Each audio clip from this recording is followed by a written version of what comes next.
तो hi guys, welcome to challenges YouTube platform. आपका फिर से स्वागत हम करते हैं। आप आज जो हम लोग न्यूमेरिकल्स कर रहे थे क्लास 11 के लिए, उसको आज आगे का वीडियो कंटिन्यू करते हैं और हम बहुत सारे क्वेश्चंस को देखते हैं। तो फिलहाल हम लोग जल्दी से टाइम बर्बाद नहीं करते हैं और क्वेश्चंस पे आते हैं, लेकिन उससे पहले आप अपना कॉपी कलम ओपन करके रखें, क्योंकि हो सकता है आपको जरूरत पड़े कुछ कैलकुलेशन करने का। अगर जरूरत न भी पड़ा तो आप जैसे ही आपका वीडियो खत्म होगा तो आप अपना नोट जो है, स्क्रीनशॉट जो आपने लेकर रखा था, आप उसको तुरंत से नोट करो। ठीक है, तो आपके लिए फायदा होगा, फिर आप दूसरे काम में लगना। तो चलो हम जल्दी से क्वेश्चंस पे आते हैं। चलिए, क्वेश्चंस जो है वो आपको यहाँ पे दिख रहा है। ठीक है, एक मिनट, इस क्वेश्चंस को थोड़ा सा हम बड़ा कर ले तो आपके लिए थोड़ा सहूलियत हो। शायद आपको क्वेश्चंस दिख रहा होगा। तो देखिए क्वेश्चंस क्या है बाबू, वो देखो। है a steel wire of length 4.7 metre. एक स्टील का वायर है, एक मिनट, एक स्टील का वायर है जिसका लेंथ है 4.7 मीटर।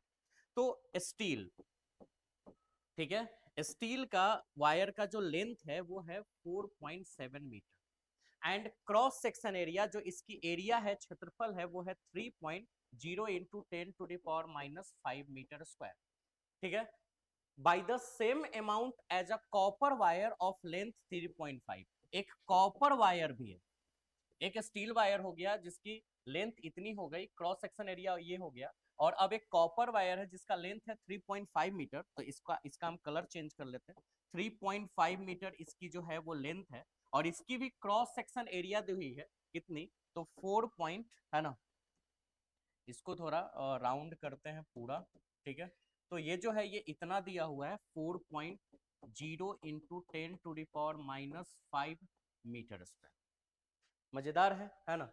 तो अब अंडर अ गिवन लोड, एक चीज इसमें क्या लिखा है ना कि स्टील वायर का लेंथ इतना और क्रॉस सेक्शन एरिया तो है, stretches bye the same amount. Stretches bye the same amount मतलब दोनों जो वायर है वो सेम अमाउंट से स्ट्रेच हुआ है, यानी कि दोनों पे फोर्स सेम लगा है तो दोनों सेम रूप से स्ट्रेच हुआ है, यानी कि फैला है। ठीक है, ये चीज यानी कि दोनों में फैलाव सेम हुआ है, स्ट्रेच सेम हुआ है। मतलब इसमें स्ट्रेच अगर डेल्टा एल हुआ है तो इसमें भी स्ट्रेच डेल्टा एल हुआ है। इसका मतलब फोर्स भी इसमें एफ लगा हो तो इसमें भी फोर्स एफ लगा है।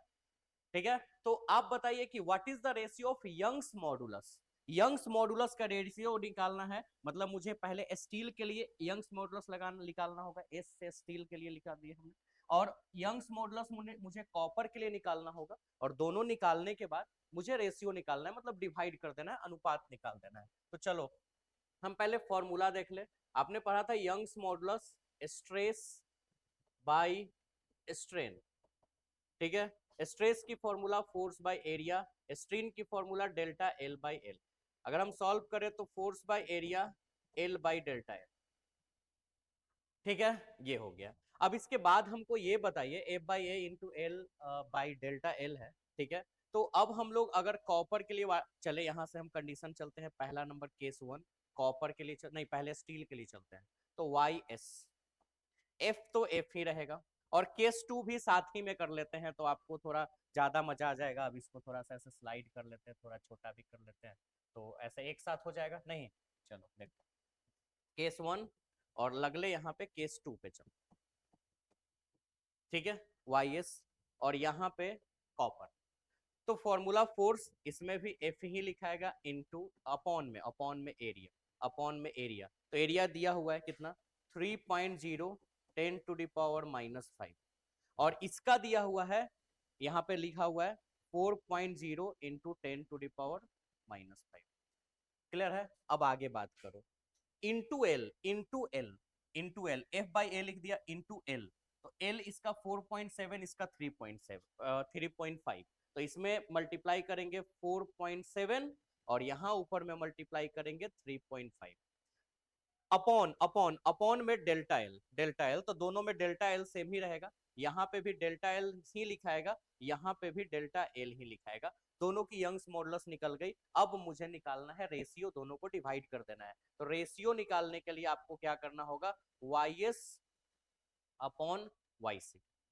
क्लियर, जगह थोड़ा सा कॉम्प्लिकेटेड हो जा रहा है तो हम लोग इस साइड कर लेते हैं। ठीक है, रेशियो मतलब अनुपात, स्टील का यंग्स मॉडुलस, कॉपर का यंग्स मॉडुलस। तो ये स्टील की यंग्स मॉडुलस कितना है, ये वाली F into 4.7, F into 4.7 upon में 3.0 इंटू 10⁻⁻5 इंटू डेल्टा एल, ये है इसका डिवाइड। डिवाइड में कॉपर का, तो कॉपर का रिजल्ट ये है। तो एक काम करते हैं, इसको डिवाइड में लिख के सीधे मल्टीप्लाई में लिख देते हैं और इसको एक्सचेंज कर देते हैं, नीचे वाला ऊपर, ऊपर वाला नीचे। तो रिजल्ट हो जाएगा 4.0 10⁻�5 डेल्टा एल ऊपर लिखा जाएगा, 4.0 10⁻⁻5 इंटू डेल्टा एल ऊपर हो जाएगा, और नीचे हो जाएगा f इंटू 3.5। उम्मीद था यही है, f इंटू 3.5। अब चलो इसको सॉल्व करते हैं और कैंसिल करके रिजल्ट ले लेते हैं। f से f कैंसिल, डेल्टा एल से डेल्टा एल कैंसिल, 10.5 से 10.5 कैंसिल, बचा क्या 4.7 इंटू 4.0, 3.0 इंटू 3.5, ये बचा। ठीक है, अब चलो इसको सॉल्व कर लेते हैं। तो 4.7 में 4 से मल्टीप्लाई करें, ये 7 चौका 28, 4 चौको 16, 17 18, यानी 18.8, नीचे पंते 15, 3 तिया 9 1 10, यानी कि 10.5। डेसिमल से डेसिमल कट जाएगा, 188/105। तो 188 को अगर 105 से डिवाइड कर दे, 188, एक मिनट, 188 डिवाइड 105, 105 ही था ना, 105, हाँ ठीक है। तो 105, तो रिजल्ट कितना आ जाएगा 1.790, जिसको हम 1.7 ही लिख देते हैं, 1.79। तो ये इसकी रेशियो हो गई 1.79। बहुत आसान क्वेश्चन, बहुत आसान। ठीक है, तो स्क्रीनशॉट बाद में ही लेते हैं, लास्ट में एक ही बार में सारे क्वेश्चंस का। ठीक है, तो आगे बढ़ते हैं हम लोग क्वेश्चंस पे आगे। अगला जो क्वेश्चन है 9.3, वो क्वेश्चन है the stress strain graph for material A and B. Material A और बी के लिए स्ट्रेस और स्ट्रेन का ग्राफ दिया हुआ है। यहाँ पे दो, एक मटेरियल ए है, एक मटेरियल बी है, दोनों का ग्राफ दिया हुआ है। आपको उस क्वेश्चन का सॉल्यूशन करना है। ठीक है, सबसे पहले कह रहा है कि which of the material has greater Young's modulus. आपको बताना है कि ग्राफ देखकर कि किसका यंग्स मॉडुलस ज्यादा है, ए का या बी का। तो चलो हम इसकी थ्योरी समझा ले। पहले तो आप ये जान लो कि यंग्स मॉडुलस जो होता है बुआ, ठीक है, वो फॉर्मूला होता है स्ट्रेस बाय स्ट्रेन। तो इस फॉर्मूला को देख के ये समझ में आता है कि यंग्स मॉडुलस और स्ट्रेन एक दूसरे का रेसिप्रोकल है। कहने का मतलब ये है कि अगर स्ट्रेन की वैल्यू अगर इंक्रीज करती है तो यंग्स मॉडुलस की वैल्यू डिक्रीज कर जाती है। और यहाँ पे क्वेश्चन है कि which of the material has greater Young's modulus. Young's modulus किसका ज्यादा हो, तो यंग्स मॉडुलस ज्यादा उसका होगा जिसका स्ट्रेन कम होगा। स्ट्रेन कम होगा, यंग्स मॉडुलस ज्यादा होगा। तो अब देखो इसमें चेक करते हैं, ये स्ट्रेन का ग्राफ है, तो आप देख के बताओ कि यंग्स मॉडुलस किसका ज्यादा है। तो आप यहां से देखो, यहां से ये एक ग्राफ देखो। ठीक है, यंग्स मॉडुलस और मतलब स्ट्रेन देखना है आपको, स्ट्रेन, तो स्ट्रेन, और अब यहाँ का स्ट्रेन देखो। ठीक है, आपको देख के समझ में ही आ रहा होगा। ठीक है, थोड़ा थोड़ा फिर से हम इसको अच्छे से बना दें। ठीक है, यहाँ के बाद तो ये मुड़ रहा है, तो मुड़ने से पहले ही हमको चेक करना है, क्योंकि हुक्स लॉ के अकॉर्डिंग जब स्ट्रेस बढ़ता है तो स्ट्रेन भी बढ़ता है, और वहीं से यंग्स मॉडुलस की कहानी होती है।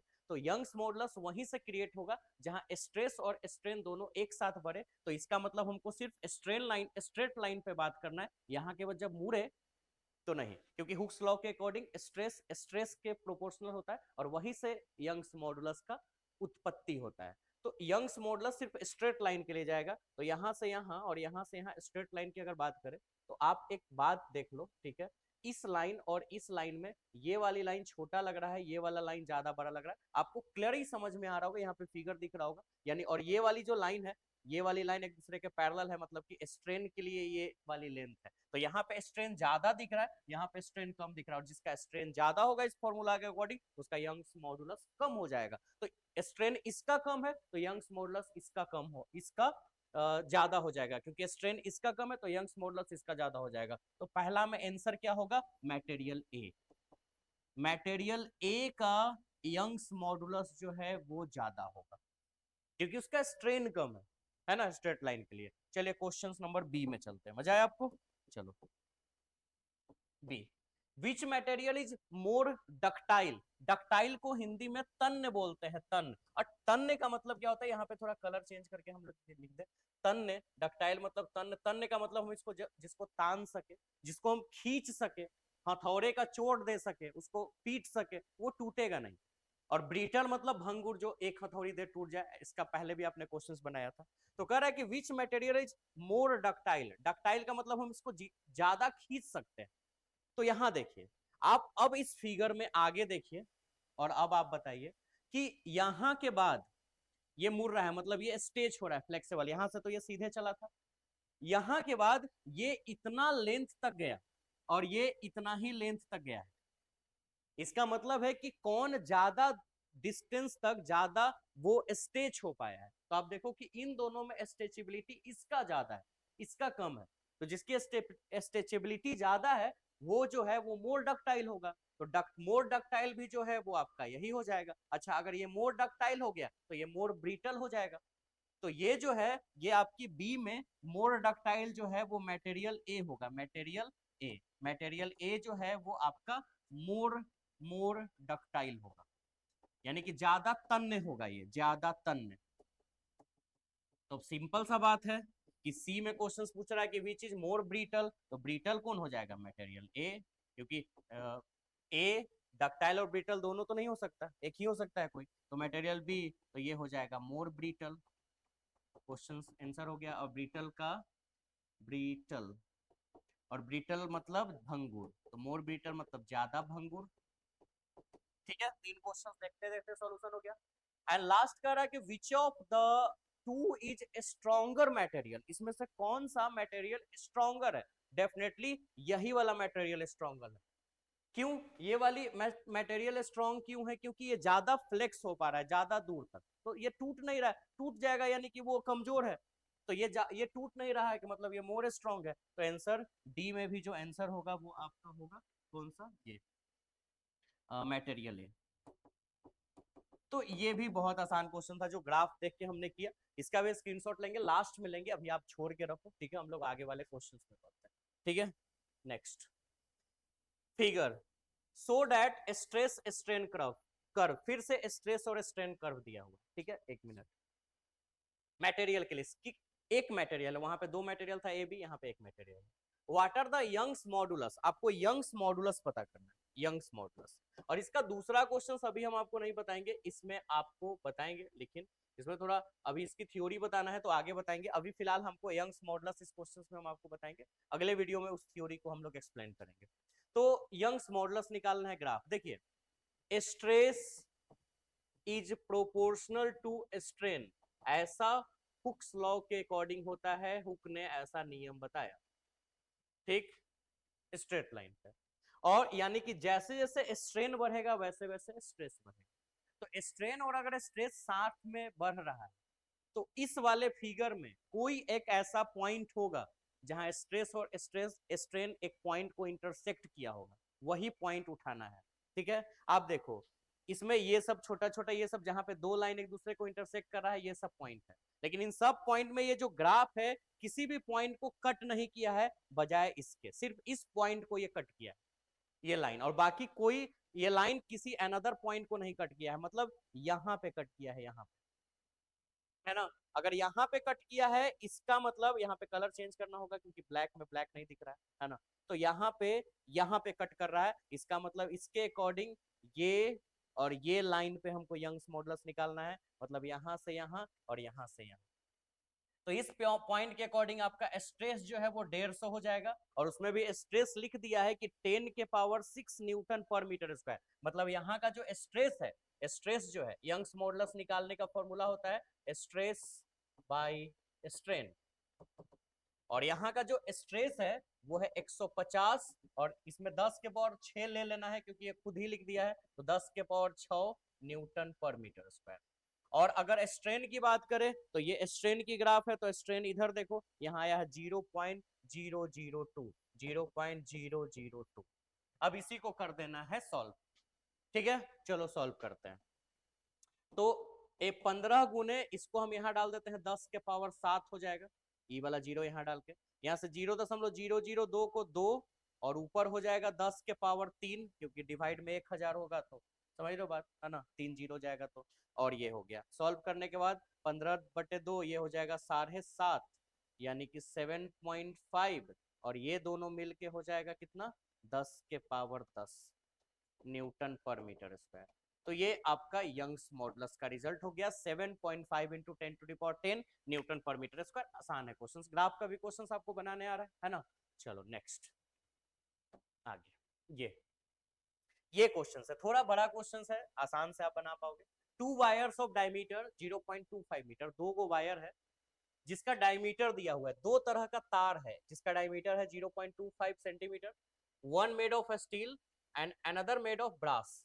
मतलब दो वायर है, दोनों की डायमीटर सेम है, मतलब दोनों का जो मोटाई है वो सेम है, ठीक है, और दोनों स्टील से बना है, नहीं, एक स्टील से बना है और एक ब्रास से बना है।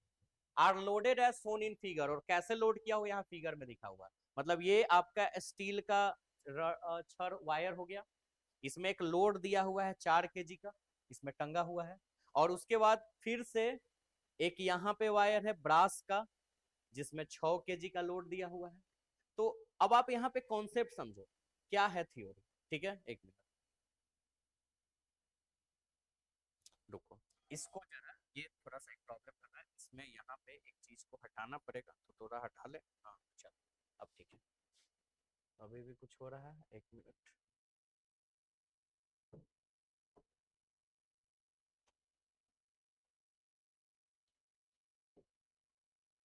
चलो ये मिटने का नाम नहीं ले रहा है, हाँ मिट तो रहा है, नहीं नहीं नहीं, नहीं मिट नहीं रहा है, यहाँ पे कुछ वो हो जा रहा है चेंजिंग।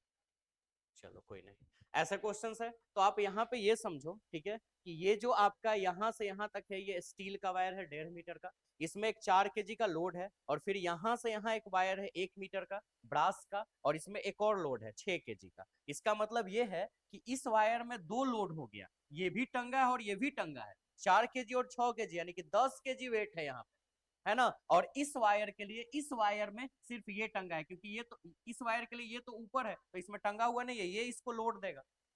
क्लियर है बात ना। तो इस वायर को सिर्फ 6 kg वेट मिल रहा है, इस वायर को 4 और 6 10 kg वेट मिल रहा है। आगे, the unloaded length of steel wire is 1.5 metre. Unloaded length मतलब ये वाली जो है वो आपका स्टील वायर का 1.5 मीटर है, और ब्रास का जो लेंथ है वो 1 मीटर है, ये तो हमने पढ़ ही लिया। तो हमको क्या निकालना है, ठीक है, क्या निकालना है, 1 मिनट इस क्वेश्चंस में जरा क्वेश्चंस बताओ, जरा इसमें क्या निकालना है, यहाँ पे पता नहीं चल रहा है, क्वेश्चंस जरा देखना जरा, यहाँ पे क्वेश्चंस मिसिंग है, क्या निकालना है वो तो मैंने लिखा ही नहीं, ठीक है, 1 मिनट। इस क्वेश्चंस में आगे एक टॉपिक था जो कि मैंने नहीं लिखा, मैं यहाँ पे मेंशन कर देता हूँ, ठीक है। एक्चुअली में देखिए यंग्स मॉडुलस, यंग्स, थोड़ा मैं फोन बंद कर लूँ, Young's modulus, Young's modulus of steel, ये क्वेश्चन छूट गया था तो अब तो लिखना पड़ेगा। 2.0 इंटू 10⁻11 pascal and that of brass is 0.91 into 10⁻11 Pascal. Compute the elongations of steel and brass wires. Brass wires, ठीक है, बोल दो। देखो ये क्वेश्चंस था, अब क्वेश्चंस थोड़ा मिसिंग हो गया था, कोई बात नहीं, यहाँ पे मैंने क्वेश्चंस लिख दिया है। तो ये तो आप समझ गए थे यहाँ तक क्वेश्चंस। आपको इस क्वेश्चंस में यंग्स मॉडुलस भी दिया हुआ है, स्टील की यंग्स मॉडुलस दी हुई है इतना, ठीक है, ब्रास की यंग्स मॉडुलस दी हुई है इतना, ठीक है, क्लियर। तो कंप्यूट करना है एलोगनेशन ऑफ स्टील एंड ब्रास। एलोगनेशन का मतलब आपको डेल्टा एल का वैल्यू निकालना है, मतलब इस लोड के कारण से दोनों वायर से स्ट्रेच होगा, तो कितना स्ट्रेच होगा दोनों, ठीक है ना, ये आपको निकालना है। Compute the elongation of steel and brass wire, दोनों का आपको डेल्टा एल का वैल्यू निकालना है कि ये कितना स्ट्रेच होगा और ये कितना, क्योंकि इसमें 10 kg वेट है, इसमें इसमें जो है वो 6 kg वेट है, तो दोनों में स्ट्रेच कितना होगा, दोनों कितना लंबा तक तिराएगा। तो चलो इस चीज पे विचार करते। आसान है क्वेश्चन, देखो बहुत आसान है, देखो हम तुमको समझाते बहुत इजी वे, ठीक है। सब में यंग्स मॉडुलस की फॉर्मूला लगा देना है, बात खत्म। यंग्स मॉडुलस की फॉर्मूला होता है स्ट्रेस बाय स्ट्रेन, होता है। यंग्स मॉडुलस का formula force by area delta L by L, ठीक। तो ए आई बराबर एफ बाई ए, एल चल जाएगा ऊपर, डेल्टा एल नीचे, और यही डेल्टा एल तुमको निकालना है। तो डेल्टा एल की वैल्यू निकालने के लिए डेल्टा एल को अगर हम यहाँ कर दे, यंग्स मॉडुलस वहां चल जाएगा, तो एफ इंटू एल और ए इंटू यंग्स मॉडुलस। थोड़ा सा अगर और एक्सचेंज कर दे तो एफ इंटू एल और ए को हम पाई आर स्क्वायर लिख सकते हैं, याद है एरिया, क्रॉस सेक्शन एरिया, और यंग्स मॉडुलस के हो गया। चलो हमने एक फॉर्मूला तैयार कर लिया। अब यहाँ से चलते हैं केस नंबर 1 पे, कलर चेंज कर लेते हैं, थोड़ा सा मजा आएगा। व्हाइट बैकग्राउंड है जिसके कारण से हम दो ही कलर यूज कर पा रहे हैं, ब्लैक ब्लू, ब्लैक और रेड। केस 1 में हमारे पास दो वायर है, एक स्टील फिर ब्रास। हम चलते हैं स्टील के लिए, for steel wire. Steel wire पे अगर चले तो डेल्टा एल की वैल्यू क्या होगी स्टील वायर के लिए, एफ। एफ अब फोर्स कितना लगेगा, एफ का वैल्यू चाहिए। तो बताइए इस पर टोटल वेट कितना लग रहा है, 4 kg और 6 kg, 10 kg वेट। मतलब यहाँ पे इनका जो फोर्स है, ठीक है, वो 10 kg वेट लगेगा। ठीक है, 10 kg वेट को न्यूटन में बदलना होगा, 9.8 से मल्टीप्लाई करना होगा। अगर मल्टीप्लाई करेंगे तो 98 न्यूटन हो जाएगा। यानी कि एफ की value 98 into into L. L अब इसकी लेंथ देखते हैं, तो इसकी जो लेंथ है वो 1.5 मीटर है अपनी खुद की, 1.5 मीटर। पाई आर स्क्वायर, पाई की वैल्यू 3.14। आर रेडियस की बात करें तो देखिए दोनों वायर का डायमीटर दिया हुआ था, डायमीटर जो था वो 0.25 सेंटीमीटर था। तो डायमीटर से हमको रेडियस निकालना होगा, पहले तो इसको हम लोग मीटर में बदल लेते हैं, है ना। अच्छा, इसको इसको डायरेक्ट कर लेते हैं 0.25, ठीक है, डिवाइडेड बाई 2, 2 से डिवाइड करेंगे तो ये रेडियस निकल जाएगा। लेकिन ये रिजल्ट सेंटीमीटर में आएगा, तो सेंटीमीटर को मीटर में बदलना होगा, है ना। अब सेंटीमीटर में मीटर, सेंटीमीटर को मीटर में बदलने के लिए इसमें 10⁻⁻2 लगा देते हैं, ये मीटर में बदल गया। तो ये सॉल्व होकर रिजल्ट कितना आएगा, 0.25 है ना। तो हम इसको लिख देते हैं 25/2 गुने 100 गुने 10⁻⁻2 मीटर।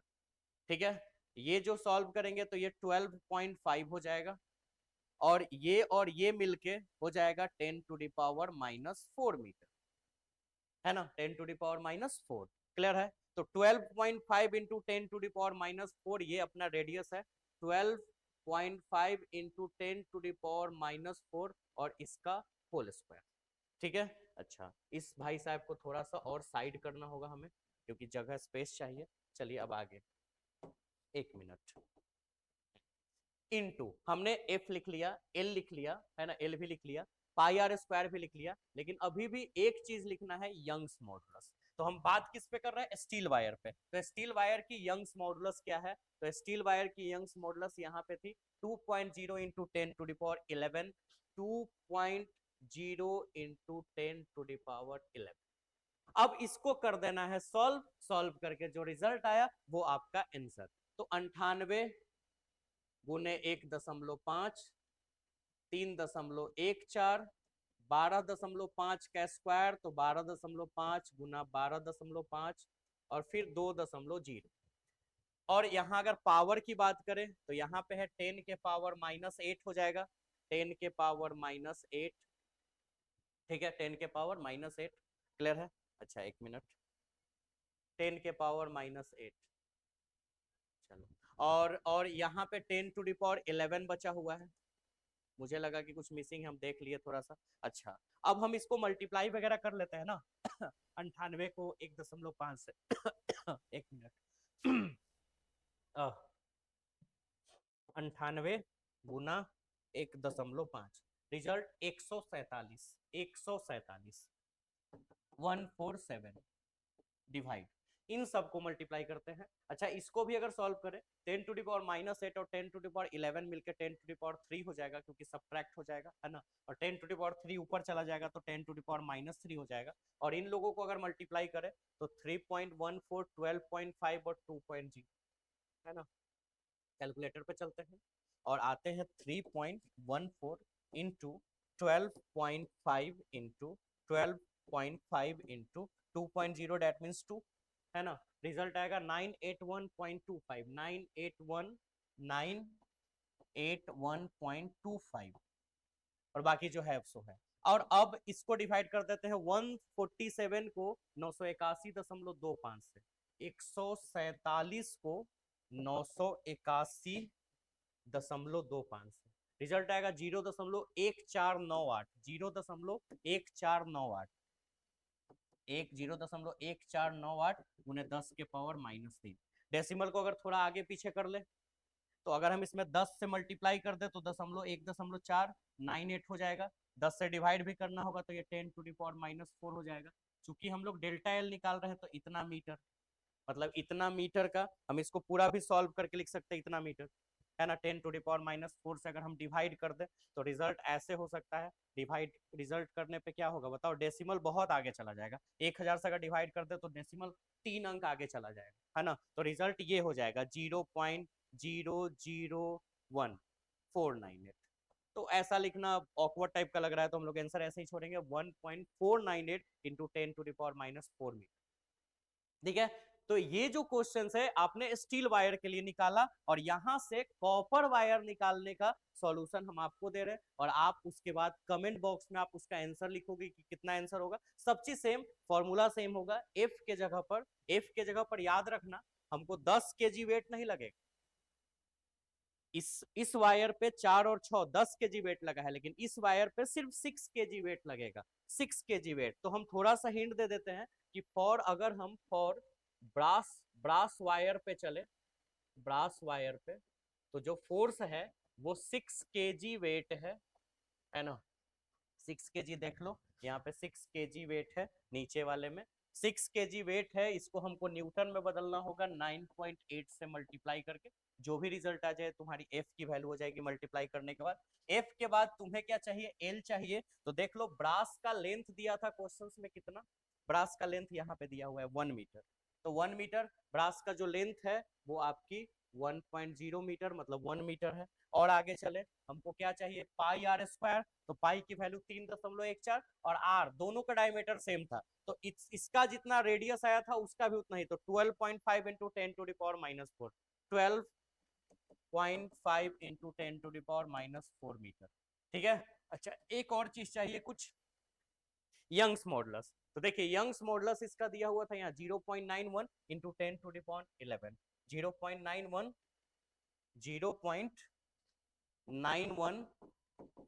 इंटू 10⁻11 पास्कल लिखा हुआ है। न्यूटन पर मीटर स्क्वायर भी हम इसको लिख सकते हैं, कोई दिक्कत नहीं। ठीक है, हटा देते हैं, पास्कल लिखा हुआ है तो पास्कल ही लिखो, न्यूटन पर मीटर स्क्वायर भी लिख सकते हैं। और यहाँ के बाद आपको इस फॉर्मूला का यूज करके ब्रास के लिए डेल्टा एल का वैल्यू निकालना है। ठीक है, निकालने के बाद आप कमेंट बॉक्स में आंसर दोगे, आपको टाइम लगेगा, आप आराम से इसको बनाओ। बना के वीडियो सब खत्म होने वाला है, ये मैं लास्ट क्वेश्चन करवा रहा हूँ आज का। तो आप आराम से इस क्वेश्चन को सॉल्व करो। सॉल्व करने के बाद मेन जो कमेंट बॉक्स है उसमें आप आंसर डालो। ठीक है, देखते हैं किसका किसका सही हो पाता है। ठीक है ना, तो बहुत मजा आने वाला है। तो एक काम करो, बनाने से पहले आप इस सब का स्क्रीनशॉट ले लो। तो हम तुमको अच्छा टाइम देते हैं, आप आराम से स्क्रीनशॉट लो। चलो स्टार्ट करो, इसका स्क्रीनशॉट लेना। ले लिया है ना। उसके बाद इसका लो, सेकंड पेज। उसके बाद थर्ड पेज, इसका स्क्रीनशॉट। ठीक है, ले लिया। उसके बाद इसका, ठीक है। उसके बाद इसका, ठीक है। उसके बाद इसका,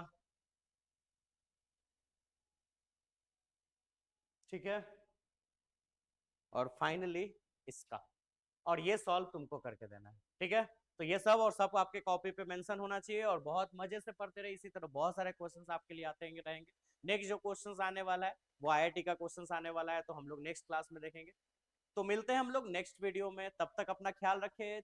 कमेंट करें, लाइक करें, सब्सक्राइब करें चैनल को, वीडियो को शेयर भी करें, दूसरे लोगों के पास भी वीडियो को पहुंचाए जिससे सबको फायदा मिले। ठीक है, तब तक अपना ख्याल रखें, मिलते हैं हम लोग, गुड नाइट।